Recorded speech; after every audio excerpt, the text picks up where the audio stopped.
Integrate it. Add wings to your career. Hello everyone, welcome back to integrated wings to your career.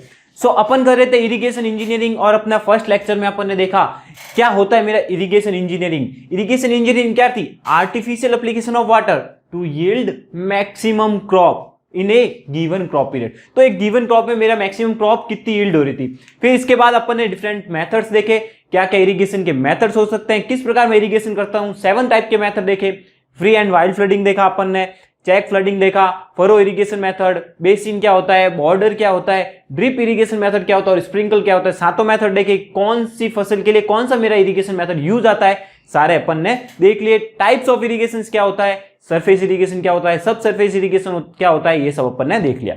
आज अपन start करते हैं अपना new topic, soil moisture and plant relationship. ठीक है, क्या मेरा water का relation होता है प्लांट के साथ, कैसे वो वाटर मेरा प्लांट के थ्रू आता है, कौन सा वाटर मेरे लिए यूज आता है, वो सब देखेंगे। सबसे पहले अपने टर्म आती है सॉइल मॉइस्चर क्या होता है। तो सॉइल मॉइस्चर क्या होता है, जैसे मेरी मिट्टी है, मिट्टी में अब मैं पानी डालूंगा तो वो वाटर क्या होगा, पानी उस मिट्टी की या सॉइल की क्या होगा, वॉइड्स में अरेंज होगा, वॉइड्स में आएगा पानी। तो जो कैपेसिटी होती है वॉइड्स में पानी आने की, वही मेरा क्या होता है, जो पानी होल्ड रखता है वॉइड्स, ठीक है, वही मेरा क्या होता है, सॉइल मॉइस्चर। तो यहां से मैं डेफिनेशन लिख सकता हूं सॉइल मॉइस्चर की। Water added to the soil, यहां लिख देता है definition, water added to soil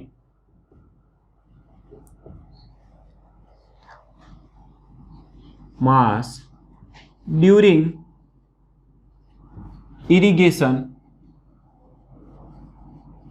मैं वाटर एडेड करता हूं तो वो वाटर कहां जाता है, held water added in the soil mass during irrigation held in pores of soil, pores में जाते हैं of soil, is known as क्या, soil moisture, is known as soil moisture.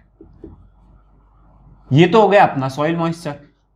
अब सॉइल मॉइस्चर कितने टाइप का हो सकता है, मेरे पोर्स क्या क्या होते हैं, या तो कोर्स पोर होंगे, कैपिलरी पोर होंगे या नॉन कैपिलरी पोर होंगे। ठीक है, तो नॉन कैपिलरी पोर या नॉन कैपिलरी पोर।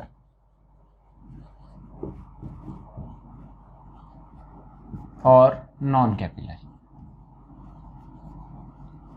अब दोनों में डिफरेंस क्या है। कैपिलरी पोर होंगे वो क्या होंगे, मेरे एक स्मॉल साइजेस पोर्स होंगे, ठीक है, स्मॉल साइजेस पोर्स होंगे, और यहां पर पोर्स क्या होंगे, लार्ज साइज पोर्स होंगे। मतलब क्या हुआ, यहां पर मेरा कैपिलरिटी एक्शन ज्यादा होगा, यहां से मैं पानी ज्यादा स्टोर करूंगा, ज्यादा मेरे पास पानी होगा सॉइल में, जो मेरे क्या होगा, पेड़ पौधों के लिए काम आएगा, मेरी खेती के लिए काम आएगा, है ना। तो यहां पर क्या हो गया, मोर कैपिलरिटी एक्शन लिख सकता हूं, मोर कैपिलरी एक्शन, नाम से ही पता चल रहा है भाई कैपिलरी है तो मोर कैपिलरी एक्शन। और यहां पर क्या होता है मेरा, लेस कैपिलरी एक्शन।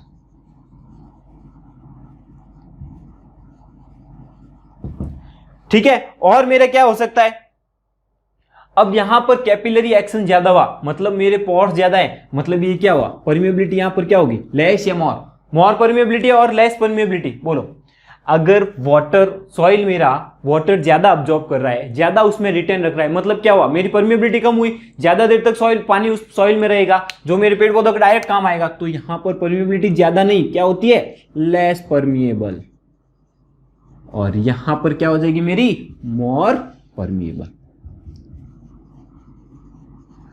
तो ये होता है अपना सॉइल मॉइस्चर। और कैपिलरी पोर क्या होता है, नॉन कैपिलरी पोर क्या होता है। ठीक है, अब जो अपने सॉइल के लिए जो मेरी खेती के लिए पानी काम आता है, वो मेरे कहां काम आता है, कैपिलरी वाटर, यानी कि जो मेरी जड़ें पानी निकालती है सॉइल से, वो मेरा क्या होता है, कैपिलरी वाटर। ठीक है, तो डिफरेंट टाइप्स ऑफ वाटर होते हैं। ठीक है, तो अपनी सॉइल के लिए 3 टाइप ऑफ वाटर होते हैं, सॉइल के लिए 3 वाटर टाइप।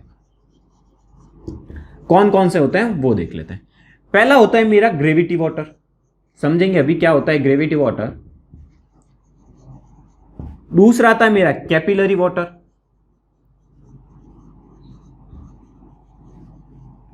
और तीसरा आता है मेरा हाइग्रोस्कोपिक वाटर।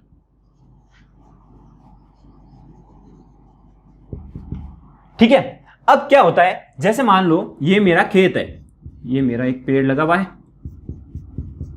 मैंने यहां पर इसको पानी दिया, ठीक है, तो पानी दिया तो ये पानी क्या होगा, नीचे धीरे धीरे नीचे इन्फ्लेट होगा और नीचे चला जाएगा। तो ये तो मेरा होता है ग्रेविटी वाटर।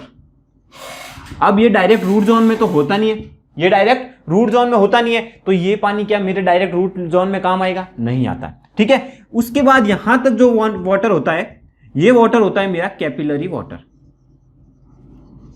कैपिलरी वाटर, ये जो कैपिलरी वाटर होता है, रूट्स क्या करती है, अपनी ये पानी अपनी तरफ खींचती है। ठीक है, इस पानी को अपनी ओर सोखती है। ठीक है, और ये पानी जो रूट जोन अपनी तरफ सोखती है, ये अपनी खेती के लिए काम आता है। ये अपनी खेती को यील्ड, प्रोडक्शन यील्ड को बढ़ाने के लिए ये जो वाटर काम आता है। कौन सा वाटर, कैपिलरी वाटर। और मैंने लास्ट लेक्चर में बताया था कैपिलरी वाटर किसके कारण आता है, कौन सा एक्शन होता है वहां पर, तो एक ही नाम होता है। जहां कैपिलरी आ गया वहां पर कौन सा आ गया, सरफेस टेंशन।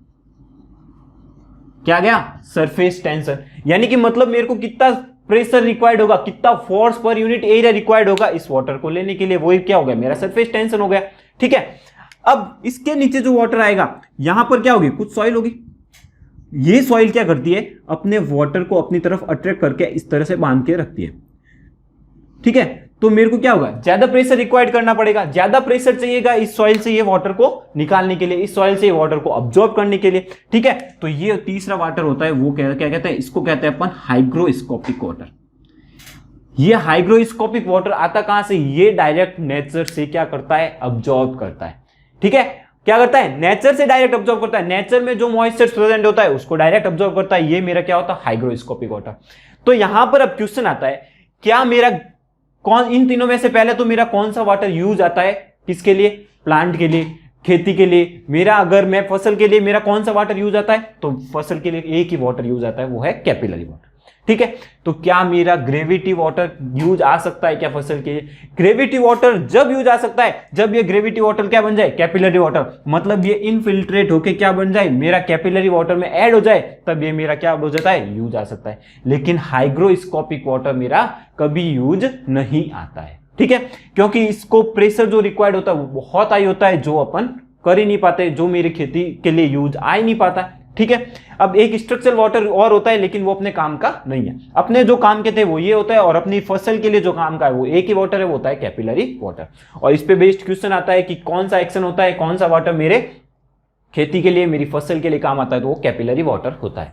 ठीक है, अब नेक्स्ट आता है, एक टर्म यहां पर आती है कि जो मेरा लॉमी सॉइल क्या होता है। लॉमी सॉइल क्या होता है, अगर मेरे लार्ज पोर और स्मॉल पोर, अपन ने सॉइल में पढ़ा था कि लॉमी सॉइल क्या होती है, कि सिल्ट, सैंड और क्ले, सिल्ट, सैंड और क्ले का जो मिक्सचर होता है, silt plus sand plus clay, इन तीनों का जो मिक्सचर होता है वो मेरा क्या होता है, लॉमी सॉइल। मतलब इसमें क्या हुआ, मेरे लार्ज पोर्स भी हो गए सैंड वाले और स्मॉल पोर्स भी हो गए, तो small pores plus large pores दोनों मिलके जो सॉइल बनी है वो मेरी क्या होती है, लॉमी सॉइल। और लॉमी सॉइल मेरी खेती के लिए बहुत ही अच्छी होती है ना। तो लॉमी सॉइल मेरी खेती के लिए बहुत ही अच्छी होती है, ये चीज आपको ध्यान रखनी है। ठीक है, अब अपन बात करते हैं क्या होता है मेरा फील्ड कैपेसिटी, क्या होती है इसके बारे में बात करेंगे, लेकिन उसके पहले कुछ इंपॉर्टेंट टर्म्स आती है वो बात करते हैं। ये ध्यान रखना, कैपिलरी वाटर ये है वो जो मेरे खेती के लिए यूज आता है। ओके, नेक्स्ट आता है अपना सॉइल मॉइस्चर टेंशन। क्या होता है सॉइल मॉइस्चर टेंशन, बहुत ही इंपॉर्टेंट है और क्वेश्चन पूछता है यहां से। Okay, soil moisture tension. अब मेरा जो सॉइल में मैंने पानी दिया वो क्या हुआ, पानी सॉइल के पोर्स में आया। अब उस पोर से डायरेक्ट मेरा अगर फसल को वो पानी चाहिए तो खींचने के लिए कुछ क्या होगा, मेरे को प्रेशर रिक्वायरमेंट होगा। ठीक है, तो जो वो प्रेशर रिक्वायरमेंट होता है वही क्या कहलाता है, मेरा सॉइल मॉइस्चर टेंशन निकला। ठीक है, तो फोर्स पर यूनिट एरिया जो मेरे को चाहिए होगा उस पानी के वॉइड से मेरे को पानी निकालने के लिए, ठीक है, सॉइल के पोर से पानी निकालने के लिए, वो मेरा क्या होता है, सॉइल मॉइस्चर टेंशन। आया समझ में? तो यहां डेफिनेशन लिख सकते हैं, it is defined as force per unit area, यहां डायरेक्ट लिख रहा हूं, फोर्स पर यूनिट एरिया। और फोर्स पर यूनिट एरिया मेरा क्या होता है, प्रेशर होता है। Force per unit area required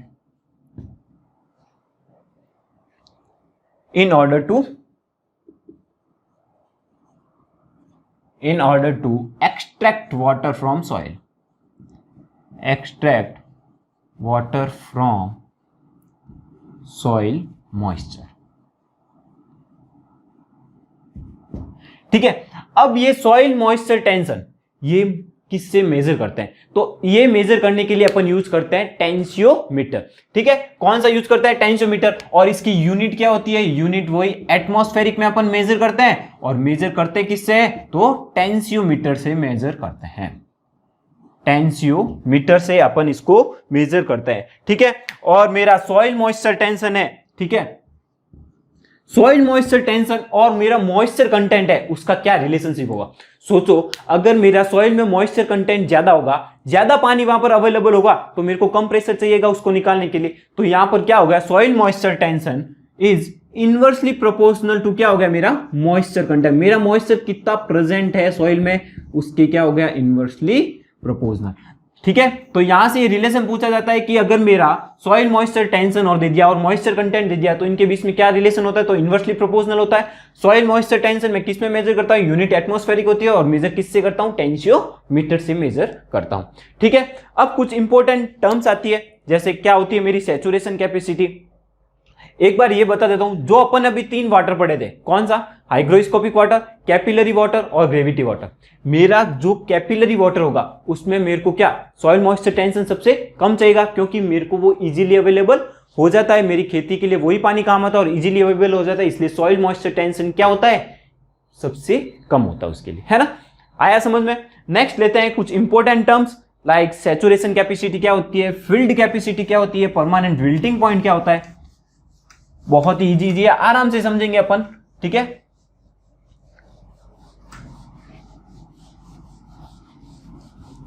तो क्या होता है पहला? Saturation capacity.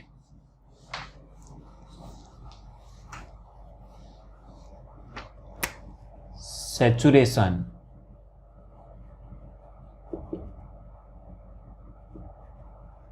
कैपेसिटी. देखो, नाम से ही पता चल रहा है सैचुरेशन क्या हो जाता है. सैचुरेशन मतलब हाई लेवल. हाई लेवल, तो सैचुरेशन मतलब क्या हो गया? मेरा मैक्सिमम. अब यहां पर हाई लेवल अपन किसकी बात कर रहे हैं? सॉइल और वाटर की. तो मेरा सॉइल मैक्सिमम कितना वाटर कंटेन कर सकता है, उसमें पोर्स में कितना वाटर आ सकता है, वो मेरी क्या हो गई? Saturation capacity. तो यहां से मैं लिख सकता हूं maximum water holding capacity of the soil. Maximum water holding capacity of soil.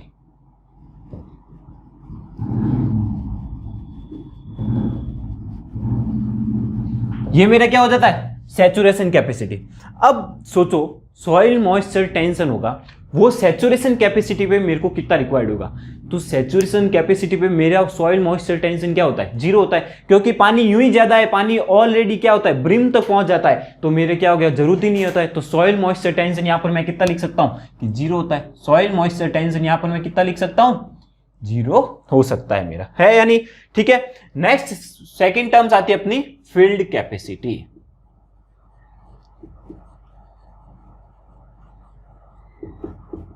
Field capacity क्या होती है? जैसे ये मेरा सॉइल है, मैं इसको क्या दे रहा हूं? ये मेरा जमीन है और यहां पर सॉइल बिछी है, मैं इस यहां पर पानी दे रहा हूं. ठीक है, तो ये पानी मेरा ग्रेविटी के अगेंस्ट सॉइल में कितना रिटेन रह जाता है? ग्रेविटी के साथ ध्यान से सुनना, ग्रेविटी के अगेंस्ट, ग्रेविटी के कारण पानी क्या होगा? इनफिल्ट्रेट होगा, नीचे आएगा. लेकिन ये पानी नीचे ना आकर ग्रेविटी के अगेंस्ट मेरा सॉइल के पोर्स में कितना हो जाता है? वो मेरा क्या होता है? यानी कि सॉइल के पोर्स में कितना रह जाता है? वो मेरी क्या हो गई? Field capacity. यानी कि ये क्या हो गया? Water retain against the gravity in the soil, है ना? तो ये मेरी डेफिनेशन हो गई फील्ड कैपेसिटी की. Maximum amount of moisture which can be held by soil against gravity. Maximum amount, field capacity अच्छे से समझना क्या होता है? Maximum amount of water retain by soil या इन सॉइल अगेंस्ट ग्रेविटी. भाई ग्रेविटी के कारण क्या होगा? ये इनफिल्ट्रेट होगा, लेकिन ग्रेविटी के अगेंस्ट जो वाटर मेरा सॉइल में रुक जाता है, वो मेरा क्या हो जाता है? Field capacity. तो यहां से मैं फील्ड कैपेसिटी का फॉर्मूला लिख सकता हूं, वाटर रिटेन अगेंस्ट ग्रेविटी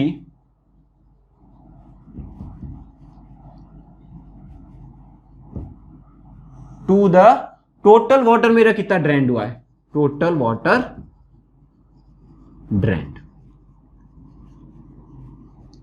आया समझ?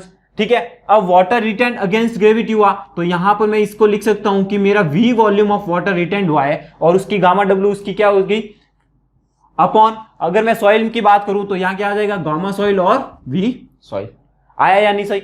अब अपन ने सॉइल में पढ़ा था पोरोसिटी क्या होती है, मेरा void upon total volume of void upon volume of solid soil. ठीक है, टोटल वॉल्यूम ऑफ सॉइल। तो यहां पर देखो वॉल्यूम ऑफ वॉइड क्या होता है, जितना मेरा वाटर आएगा उसमें, वॉल्यूम ऑफ वाटर जितना मेरा सॉइल्स में आएगा, जितने मेरे पोर सॉइल से बढ़ जाएंगे वही, और अगेंस्ट वॉल्यूम ऑफ टोटल आया, तो टोटल वॉल्यूम ऑफ सॉइल, और ये मेरी क्या होती है पोरोसिटी होती है। ठीक है, तो यहां से मैं इस टर्म्स को क्या लिख सकता हूं, porosity into gamma W upon gamma soil. ठीक है, specific unit weight of water upon specific unit weight of soil आया, और ये मेरा फील्ड कैपेसिटी का फॉर्मूला बन जाता है। आया या नहीं समझ में आया? बहुत ईजी है। ठीक है, तो फील्ड कैपेसिटी क्या हो गया, मेरा maximum amount of water against gravity कितना रुका अपॉन टोटल वाटर ड्रेन। अब यहां पर इसमें बात करें तो फील्ड कैपेसिटी में सॉइल मॉइस्चर टेंशन मेरा कितना रहेगा।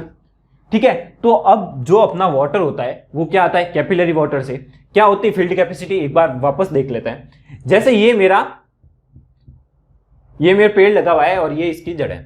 ठीक है, मैं यहां पर 10 बाल्टी पानी दे रहा हूं, कितनी बाल्टी, 10 बाल्टी पानी दे रहा हूं। ठीक है, वो अगेंस्ट ग्रेविटी कुछ 5 बाल्टी पानी रुक गया, मान लो यहां तक अगेंस्ट ग्रेविटी 5 बाल्टी पानी रुक गया। ठीक है, और जो नीचे बाकी 5 बाल्टी है वो यहां नीचे आ जाता है, 5 बाल्टी तो मेरा यहीं रुक जाता है, अगेंस्ट ग्रेविटी बोल रहा हूं। ठीक है, 5 बाल्टी यहीं रुक जाता है, फिर 5 बाल्टी नीचे आया, जो मेरी यहां क्या होती है फील्ड कैपेसिटी। ठीक है, और जब नीचे नीचे आते तक यहां तो मेरा 1 बाल्टी रुक गया और नीचे चला गया इसके नीचे एक बाल्टी, यहां तो मेरा क्या होता है हाइग्रोस्कोपिक वाटर।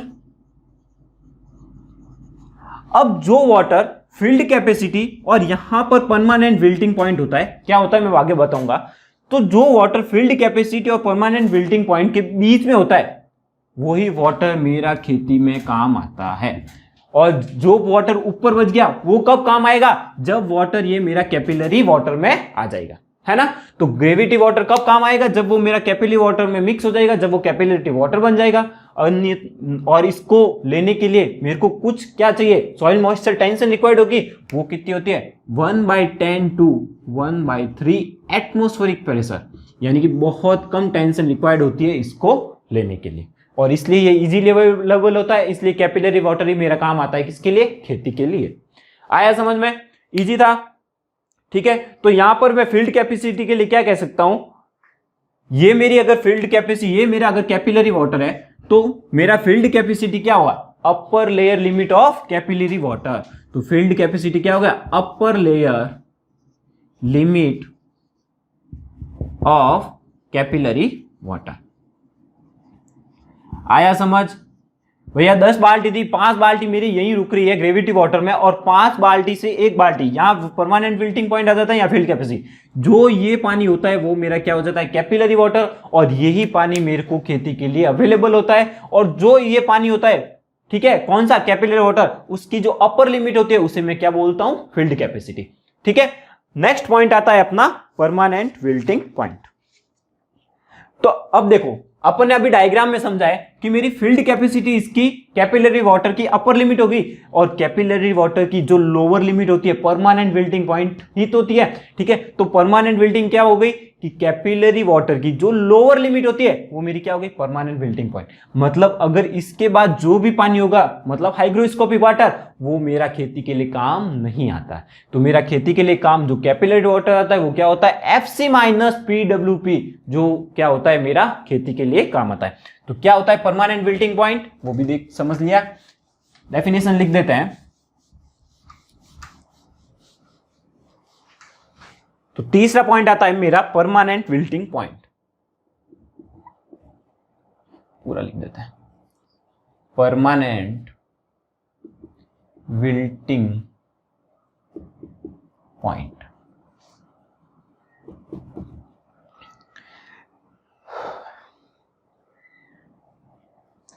तो ये क्या हो गया मेरा film of water which is so tightly connect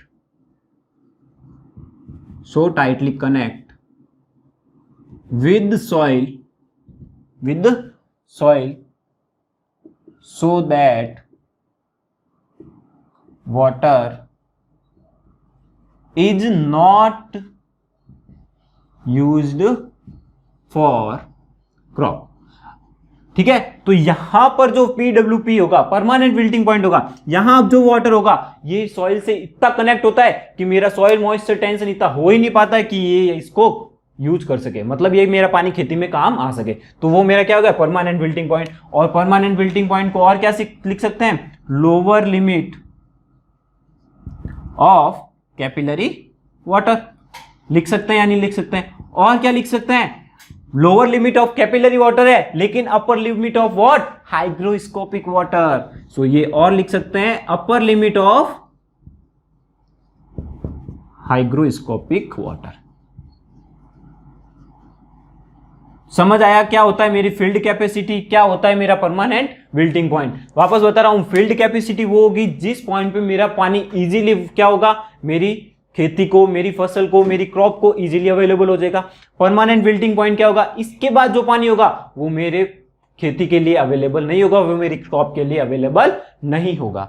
ठीक है, आया समझ में. अब सॉइल मॉइस्चर टेंशन रिक्वायर्ड होता है एट परमानेंट विल्टिंग पॉइंट, वो कितना होता है, तो 72, और अपन किस यूनिट में बात कर रहे हैं, 32 एटमॉस्फेरिक यूनिट. तो soil moisture tension for permanent wilting point किसके बीच में होता है, 7 to 32 एटमॉस्फेरिक के बीच में होता है. ठीक है, अब नेक्स्ट टर्म आती है अपनी रेडियली अवेलेबल मॉइस्चर और अवेलेबल मॉइस्चर.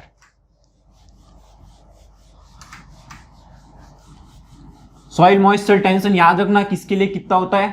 ठीक है, सैचुरेशन कैपेसिटी के लिए कितना होता है, 0 होता है. ठीक है, फील्ड कैपेसिटी के लिए कितना होता है, 1/10 to 1/3 एटमॉस्फेरिक प्रेशर होता है. और PWP परमानेंट विल्टिंग पॉइंट, उसके लिए क्या हो गया, 7 to 32 atmospheric pressure. Now next term अपनी आती है अवेलेबल मॉइस्चर कंटेंट.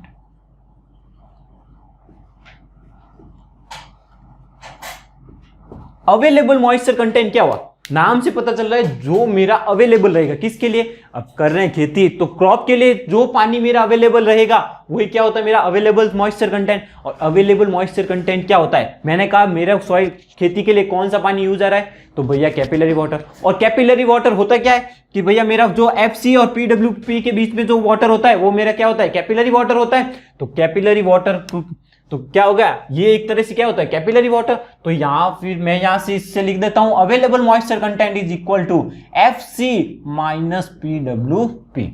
यानी कि फील्ड कैपेसिटी और परमानेंट विल्टिंग पॉइंट के बीच में जो मेरा पानी अवेलेबल रहेगा वो अवेलेबल मॉइस्चर कंटेंट. यहां से मैं डेफिनेशन लिख सकता हूं, मॉइस्चर कंटेंट या water available for the crop, मेरी क्रॉप के लिए कितना पानी अवेलेबल होगा वही होगा. ठीक है, अब इसके बाद नेक्स्ट टर्म आती है मेरी रेडियली अवेलेबल. क्या आती है, रेडियली अवेलेबल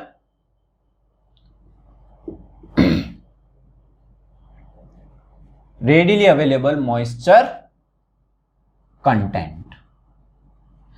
क्या होता है मेरा रेडियली अवेलेबल, तो जो अवेलेबल मॉइस्चर कंटेंट होता है, ठीक है, उसका upper part 70 to 80% upper part जो होगा वो मेरा क्या होगा, रेडियली अवेलेबल. मतलब रेडियली मतलब एकदम से आसानी से मिल जाता है. ये जो total moisture content, available moisture content होता है उसका 70 to 80% पार्ट ऐसा होता है जो मेरे सॉइल को, जो मेरे क्रॉप को आसानी से मिल जाता है, इसलिए इसको बोलते हैं रेडियली अवेलेबल. लेकिन जो पीछे का 20 to 30% पार्ट होता है वो इतनी आसानी से नहीं मिल पाता, इसलिए इसको तो रेडियली अवेलेबल मॉइस्चर कंटेंट बोल देते हैं. और कंप्लीट को क्या बोलते हैं, अवेलेबल मॉइस्चर कंटेंट. आया समझ में, तो यहां से लिख सकता हूं 70 to 80% part of available moisture content.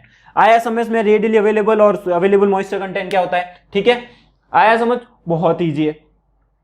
तो अपने जो चारों टर्म थी उसके बारे में अपन ने पढ़ लिया, कौन सी, सैचुरेशन कैपेसिटी क्या होती है, फील्ड कैपेसिटी क्या होती है, परमानेंट विल्टिंग पॉइंट क्या होता है, available moisture content, radially available. अब इसमें कुछ डाउट है तो पूछो. मैं वापस बता देता हूं, फील्ड कैपेसिटी और पीडब्ल्यू के बीच में क्या होता है, मेरा कैपिलरी वाटर, और ये कैपिलरी वाटर क्या होता है, मेरी क्रॉप के लिए काम आता है। Upper layer field capacity, lower layer permanent wilting point, और टोटल इन दोनों के बीच में जो होता है वो available moisture content. Available moisture content का 70 to 80% मेरा क्या होता है, रेडिली अवेलेबल मॉइस्चर कंटेंट। आया समझ में? अब अपन देख लेते हैं कि अपन की सॉइल के लिए कितनी डेप्थ ऑफ वाटर मेरी रिक्वायरमेंट होती है। ठीक है, तो depth of water held by soil in root zone. Next topic आता है डेप्थ ऑफ वाटर। एक ही डायग्राम में अपन ने सारी टर्म्स देख लिए।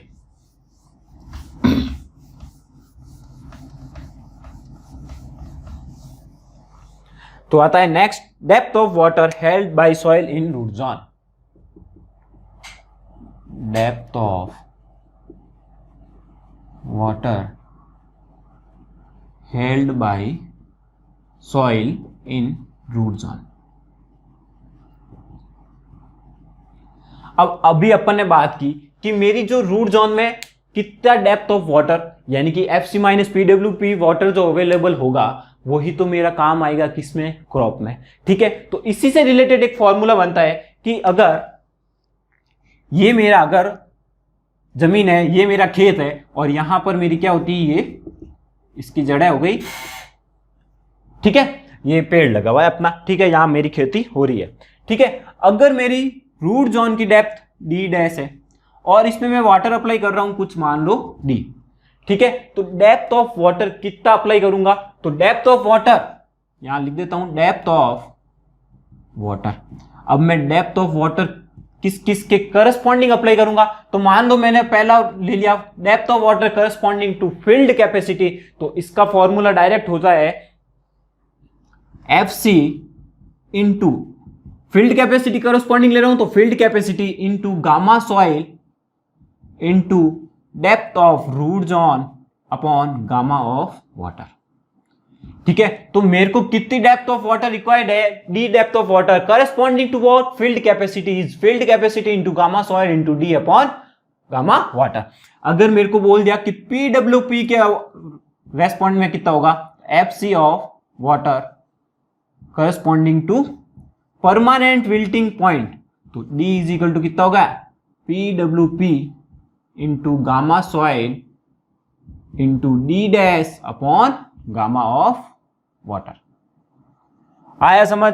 ठीक है, अब बोल दिया कि अवेलेबल मॉइस्चर कंटेंट के करस्पॉन्डिंग कितना होगा, तो depth of water corresponding to what, available moisture content. तो अवेलेबल मॉइस्चर कंटेंट मेरा क्या होता है, एफ सी माइनस पीडब्ल्यूपी होता है कि नहीं, बाकी फॉर्मूला वही same, gamma soil into D dash upon what, gamma of water. ठीक है, आसान था। अब कुछ गामा सॉइल दे रखा होता है, अगर गामा सॉइल मेरा किलो न्यूटन पर मीटर क्यूब में दे रखा है तो मेरा गामा डब्ल्यू कितना हो जाएगा, 9.81। कंफ्यूज होने की जरूरत ही नहीं है, डायरेक्ट ध्यान रखो कि अगर मेरा गामा सॉइल किलो न्यूटन पर मीटर क्यूब में दे रखा है तो मेरा गामा वाटर कितना हो जाएगा, 9.81। ठीक है, अगर ये ग्राम पर सीसी में दे रखा है, ग्राम पर सीसी में दे रखा है तो गामा डब्ल्यू कितना हो जाएगा, मेरा 1 हो जाएगा। और ये गामा सॉइल अगर मेरा केजी पर मीटर क्यूब में दे रखा है तो ये कितना गामा डब्ल्यू में कितना ले लूंगा, 1000 ले लूंगा। ठीक है, इसमें बहुत कंफ्यूजन होती है, ध्यान रखना। डायरेक्ट वैसे आप यूनिट चेंज कर सकते हो, इंजीनियरिंग स्टूडेंट्स हो तो आराम से यूनिट चेंज करके कर सकते हो, फिर भी एक बार डायरेक्ट याद रखना। ठीक है, काफी कंफ्यूजन होता है। आया समझ? तो डेप्थ ऑफ वाटर क्या होती है मेरी, तो depth of water corresponding to field capacity, ये ज्यादा इंपॉर्टेंट रखती है। ठीक है, और यहां से डायरेक्ट क्वेश्चन बनता है कि मेरी फील्ड कैपेसिटी के करस्पॉन्डिंग कितनी डेप्थ ऑफ वाटर अप्लाई करूंगा, और ये सारे डाटा मेरे को दे रखे होंगे, या फिर अवेलेबल मॉइस्चर कंटेंट का दे सकते हैं, तो या एफसी और पीडब्ल्यूपी दोनों दे देंगे, और ये दोनों निकाल के करना पड़ेगा। तो आपको इन दोनों के में रिलेशन पता होना चाहिए। ठीक है, नेक्स्ट लेते हैं अपने कुछ इरिगेशन वाटर क्वालिटी, कि मैं इरिगेशन कर रहा हूं तो मेरे वाटर में क्या क्वालिटी होनी चाहिए। अगर मैं इरिगेशन के लिए जो वाटर यूज करूंगा उसमें इंप्यूरिटीज प्रेजेंट होगी, इंप्यूरिटीज मान लो कुछ सॉल्ट में प्रेजेंट हो सकती है, कुछ बैक्टीरिया हो सकते हैं, तो वो मेरी क्या करेंगे, जो क्रॉप होगी उसकी यील्ड को कम करेंगे, है ना। तो क्रॉप की यील्ड को अफेक्ट करते हैं अगर मेरी इंप्यूरिटीज प्रेजेंट होती है, और मेनली अफेक्ट कौन करता है, सॉल्ट करता है। Salt like what, sodium, calcium, और सोडियम तो मेरा बहुत खराब होता है मेरी खेती के लिए। ठीक है, तो देखते हैं इरिगेशन वाटर क्वालिटी,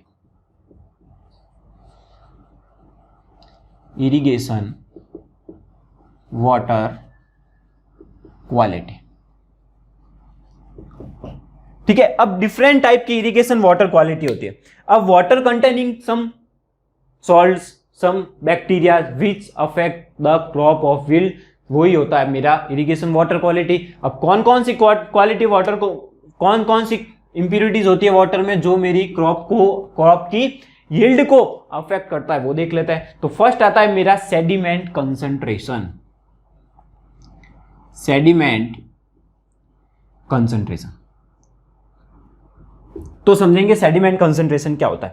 जैसे मेरा वाटर चल रहा है, अगर वाटर में मेरे फाइनर पार्टिकल हुए, वाटर में फाइनर पार्टिकल हुए जो मेरे सॉइल पे एब्जॉर्ब हो जाता है, सॉइल पे एब्जॉर्ब हो जाते हैं, तब तो मेरा क्रॉप यील्ड क्या होगा, बढ़ेगा। लेकिन वही अगर मेरा सॉइल को इरोड कर रहे हैं, ठीक है, वही वाटर पार्टिकल कहां से आ रहे हैं, जो इरोडेड सॉइल से आ रहे हैं, वो मेरे क्या करेंगे, वो मेरी क्रॉप की यील्ड को कम करेंगे। ठीक है, तो अगर फाइनर पार्टिकल हो गए, फाइनर पार्टिकल वो क्या करेंगे, मेरी क्रॉप यील्ड को बढ़ाएंगे। ठीक है, फाइनर पार्टिकल कहां से, वाटर से आने चाहिए। ठीक है, और जो इरोडेड पार्टिकल आ गए वो मेरे क्या करेंगे, क्रॉप की यील्ड को कम करेंगे। तो यहां कह सकता हूं अगर इरोडेड पार्टिकल ज्यादा हुए तो मेरी क्रॉप की यील्ड कम हो जाएगी। क्रॉप की यील्ड को अफेक्ट करते हैं। ठीक है, एक रिलेशन नहीं होता है पर अफेक्ट करते हैं, ये ध्यान रखना। ठीक है, मैं इनवर्सली या डायरेक्टली बात नहीं कर रहा हूं, ये ऐसे समझाने के लिए है। ठीक है, इसको मिटा देते हैं। तो मेरी क्या हो जाएगी, अगर फाइनल पार्टिकल आए वाटर से तो क्रॉप यील्ड बढ़ेगा, लेकिन अगर इरोडेड पार्टिकल आए जो मेरी सॉइल पे जमा हो रहे हैं, डिपॉजिट हो रहे हैं, तो वो क्रॉप की यील्ड को कम करेगा। आया समझ में? तो ये ज्यादा इंपॉर्टेंट नहीं होता। अब जो पढ़ूंगा सॉल्ट कंसंट्रेशन, वो ज्यादा इंपॉर्टेंट है। तो total concentration of soluble salt second affect करता है जो इरिगेशन वाटर क्वालिटी, वो है total concentration of soluble salt.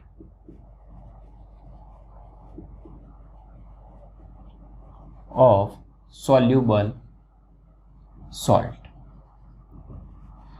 क्या होता है सॉल्ट?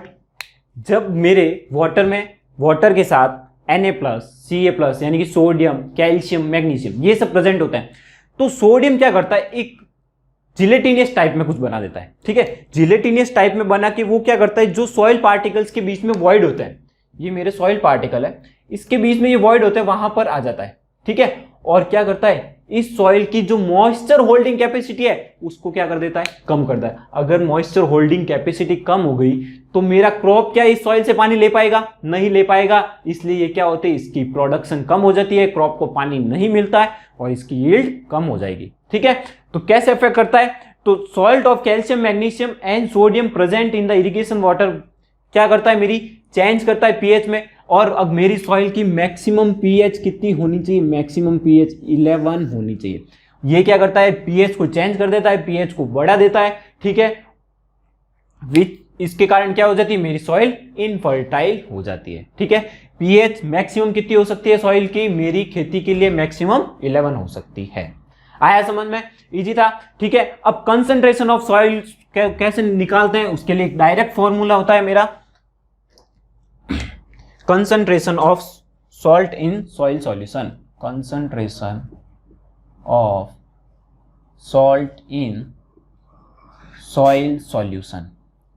तो क्या होता है, C into Q divide by Q minus CU minus R। क्या होता है ये CS, ये तो हो गया मेरा कंसंट्रेशन ऑफ सॉल्ट। C क्या हो गया मेरा, कंसंट्रेशन ऑफ वाटर। Q क्या हो गया मेरा, डिस्चार्ज।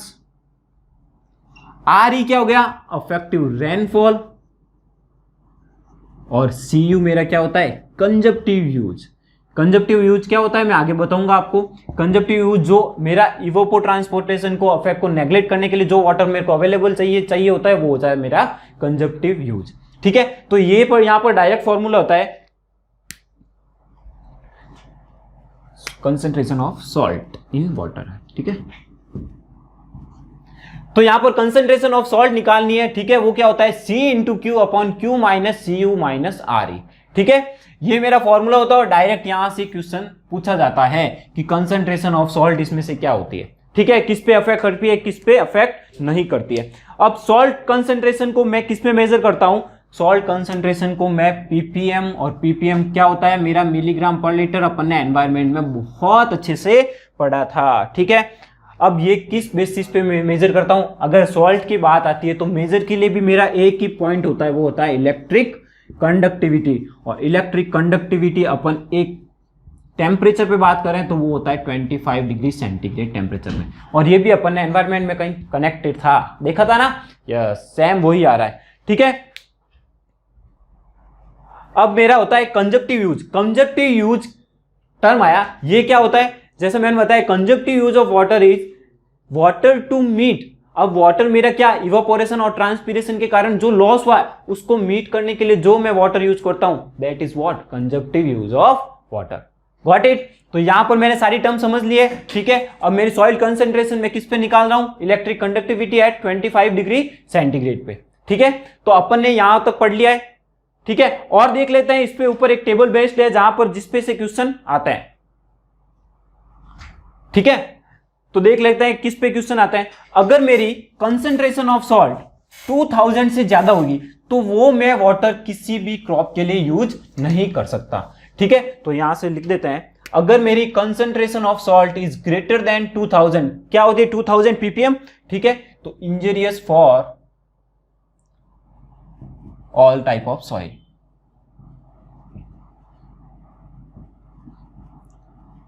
ठीक है, और अगर कंसेंट्रेशन ऑफ सॉल्ट मेरी 700 से 700 से 2000 के बीच हुई तो मैं ये कुछ कुछ क्रॉप के यूज के लिए यूज कर सकता हूं। ठीक है, तो यहां पर आप खुद लिख देना to use for some crop, all की जगह कर देना सम क्रॉप। ये तो किसी के लिए यूज नहीं कर सकते, इंजीनियस फॉर सम क्रॉप। और अगर मेरी 700 से कम हुई कंसेंट्रेशन तो मैं मोस्ट ऑफ सारी क्रॉप्स के लिए यूज कर सकता हूं। लेकिन कुछ कुछ क्रॉप लाइक वीट, उसमें मेरे को क्या चाहिए, कंसेंट्रेशन ऑफ सॉल्ट 0 चाहिए। 0 चाहिए मेरे को वीट के लिए कंसेंट्रेशन ऑफ सॉल्ट। ठीक है, हालांकि कुछ कुछ होती है कंसेंट्रेशन सॉल्ट अपन चला लेते हैं, लेकिन आइडियल कंडीशन क्या होती है कि अपन उसके लिए कंसेंट्रेशन ऑफ सॉल्ट 0 चाहिए। तो यहां से क्वेश्चन आता है कि भाई अगर मेरी कंसेंट्रेशन ऑफ सॉल्ट 2000 से ज्यादा हुई, 2000 से ज्यादा हुई तो किस टाइप की क्रॉप के लिए यूज कर सकता हूं, तो किसी के लिए नहीं। 700 से 2000 के बीच में हुई तो वो मैं ये शायद पैडी के लिए यूज कर सकते हैं। ठीक है, तो ये 700 से 2000 के बीच में अपन बाजरा वगैरह उनके लिए यूज कर सकते हैं। ठीक है, और 700 से कम तो वो सब टाइप की सॉइल के लिए यूज कर सकते हैं, लेकिन वीट के लिए मेरे को क्या चाहिए, 0 कंसेंट्रेशन। ठीक है, वैसे मिनिमम कंसेंट्रेशन चाहिए हर सॉइल हर क्रॉप के लिए। ठीक है, अब नेक्स्ट देखते हैं इलेक्ट्रिक कंडक्टिविटी क्या होती है, क्या क्लास उसके लिए किस टाइप का वाटर यूज आता है। ठीक है, तो इसी में आता है electric conductivity eight 25 degree centigrade. एक टेबल बनती है, electric conductivity eight 25 degree centigrade. ये अपन किस में नापते हैं, महो पर सेंटीमीटर। यहां पर क्लास ऑफ सॉइल लिख देते हैं और वो किसके लिए यूज आता है वो लिख लेते हैं। ठीक है, अगर मेरी इलेक्ट्रिक कंडक्टिविटी 0 से 250 तक हुई, ठीक है, तो मेरी क्या होगी, लो सैलिनिटी सॉइल, मतलब मेरी कम मात्रा में सॉल्ट प्रेजेंट होगा। अब लो सैलिनिटी सॉइल होगी तो वो किसके लिए काम आएगा, ऑल क्रॉप्स के लिए यूज हो सकता है। ठीक है, यूज फॉर ऑल क्रॉप्स। अगर 250 से 750 के बीच में हुई तो उसे क्या कहूंगा, मीडियम सैलिनिटी, मीडियम सैलिनिटी। और वो कुछ क्रॉप्स के लिए काम आएगा, use for some crops like what, paddy हो गया। ठीक है, लाइक व्हाट, बाजरा हो गया। ठीक है, ठीक है, और इसको कैसे यूज करेंगे, अगर उसमें मीडियम सैलिनिटी हुई तो सैलिनिटी हटाने के लिए क्या करेंगे, लीचिंग करेंगे। क्या करेंगे, लीचिंग। बताऊंगा आपको लीचिंग क्या होता है। एक बार थोड़ा सा ओवरव्यू दे देता हूं। जब मेरी सॉइल के ऊपर ये सॉल्ट प्रेजेंट हो जाता है तो इस सॉल्ट को मैं हटाने के लिए क्या करता हूं, इसको यहां से वाटर की कुछ डेप्थ तक भर देता हूं। ये वाटर क्या होती है, जब इनफिल्ट्रेट होती है तो अपने साथ ये सॉल्ट को नीचे ले जाती है। ठीक है, और मेरी सॉइल है वो सॉल्ट फ्री कर देती है। तो ये होता है मेरा लीचिंग। आगे में अपन ब्रीफ में पढ़ेंगे इसके बारे में। ठीक है, नेक्स्ट, अगर मेरी इलेक्ट्रिक कंडक्टिविटी 750 से 752 2250 हुई तो इसे बोलता हूं मैं high salinity water. High salinity water. ठीक है। और ये भी मैं कुछ क्रॉप्स के लिए लाइक पैडीज वगैरह के लिए यूज कर सकता हूं। और अगर मेरी इलेक्ट्रिक कंडक्टिविटी 2250 से ज्यादा हुई तो वेरी हाई सैलिनिटी वाटर कहते हैं, और ये मैं किसी के लिए यूज नहीं करता हूं। वेरी हाई सैलिनिटी, ठीक है, और नो यूज यहां पर लिख दो। ठीक है, तो ये होती है मेरी सॉल्ट कंसंट्रेशन, इलेक्ट्रिक कंडक्टिविटी, क्या रिलेशंस होता है अपने टेबल से समझ लिया। ठीक है, और इसमें से क्वेश्चन पूछे जाते हैं भैया, इसमें से क्वेश्चन पूछे जाते हैं। ठीक है, अब नेक्स्ट अपनी प्रॉपर्टी आती है, वो है proportion of sodium ions to other cations. ठीक है, तो नेक्स्ट क्वालिटी ऑफ पैरामीटर क्या हो जाएगा इरिगेशन ऑफ वाटर के लिए, कि मेरा सोडियम कितना प्रेजेंट होना चाहिए अदर कैटायन के रेस्पेक्ट में। Quality of water for irrigation, यहां से क्वेश्चन आता है। ठीक है, क्वालिटी पैरामीटर से proportion of sodium ion to other ion.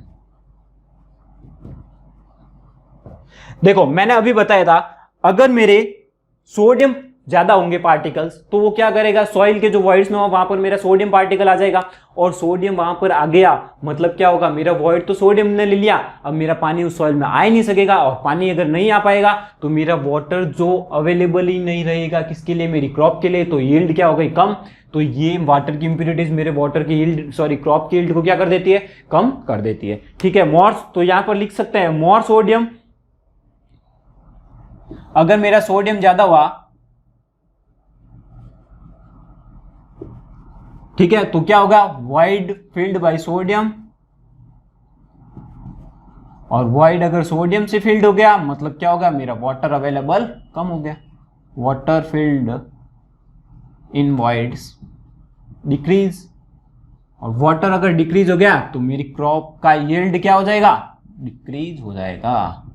आया समझ में, बहुत ही सिंपल है। अब maximum proportion of sodium to other cations, other cations कौन से हो सकते हैं, कैल्शियम हो सकता है मेरा, मैग्नीशियम हो सकता है, और भी अलग कैटाइन हो सकता है। तो maximum proportion of sodium to other cations, maximum proportion of Na is 10% to other cations. ठीक है, और मैं मैक्सिमम सोडियम की लिमिट कैसे निकालता हूं तब, तो the proportion of sodium with respect to other cations को मैं क्या कहता हूं, सोडियम अब्जॉर्प्शन रेशियो। और सोडियम अब्जॉर्प्शन रेशियो में कैसे निकाल सकता हूं कि कंसंट्रेशन ऑफ सोडियम कितना है upon average concentration of other जो कैटाइंस है, लाइक Ca+2 प्लस Mg+2, इनका एवरेज।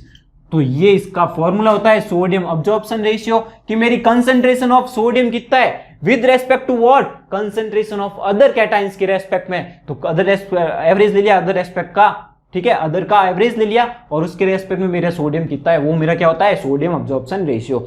तो sodium absorption ratio, sodium ion present in the soil is generally measured by the factor called sodium absorption ratio, and sodium absorption ratio is the what, concentration of Na+ divide by root of Ca+2 Mg+2, इन दोनों का average. ठीक है, और भी salt हुआ, अगर और भी कोई सॉल्ट हुआ, कैटाइंस हुआ, तो वो भी इसमें लेंगे। ठीक है, आया समझ में, ओके।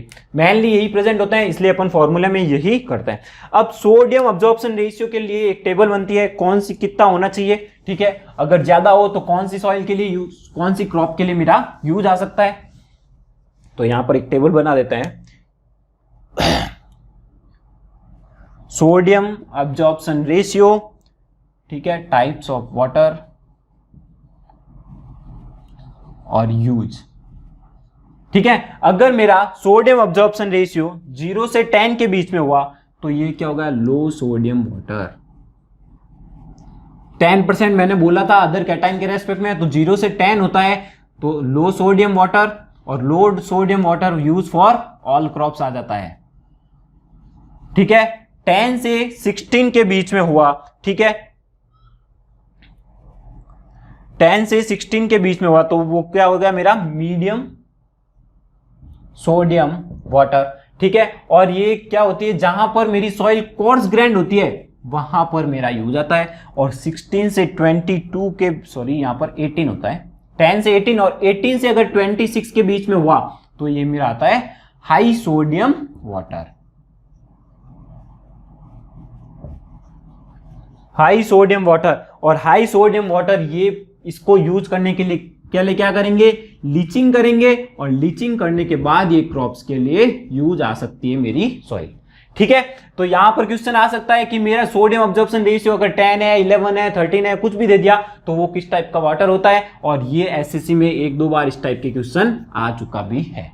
ठीक है, आया समझ में। Sodium absorption ratio very important. क्या होता है सोडियम अब्जॉर्प्शन रेशियो, तो मेरी कंसंट्रेशन ऑफ सोडियम कितनी होती है अदर्स कैटाइंस के रेस्पेक्ट में कितनी होती है। ठीक है, नेक्स्ट आता है कंसंट्रेशन ऑफ पोटेंशियल। अगर कोई टॉक्सिक मेटल प्रेजेंट होता है तो वो भी मेरी क्या करता है, क्रॉप की यील्ड को कम करता है। लाइक मेरा बोरॉन है, वो मेरी ज्यादा से ज्यादा कितना हो सकता है, 4% से ज्यादा मेरा बोरॉन नहीं होना चाहिए। अगर 4% से ज्यादा हुआ तो वो मेरी क्रॉप की यील्ड को अफेक्ट करता है। अगर बैक्टीरिया हो गया तो वो भी मेरी क्रॉप की यील्ड को अफेक्ट करता है। तो मेनली जो 3-4 पॉइंट थे वो अपन ने कर लिए। ठीक है, इसमें से सबसे मेनली क्या आ जाता है कि मेरी इलेक्ट्रिक कंडक्टिविटी, मेरा सॉल्ट कंसंट्रेशन और मेरा सोडियम अब्जॉर्प्शन रेशियो मेरी क्रॉप यील्ड को कैसे अफेक्ट करता है अगर मेरा वाटर में सोडियम ज्यादा प्रेजेंट है तो।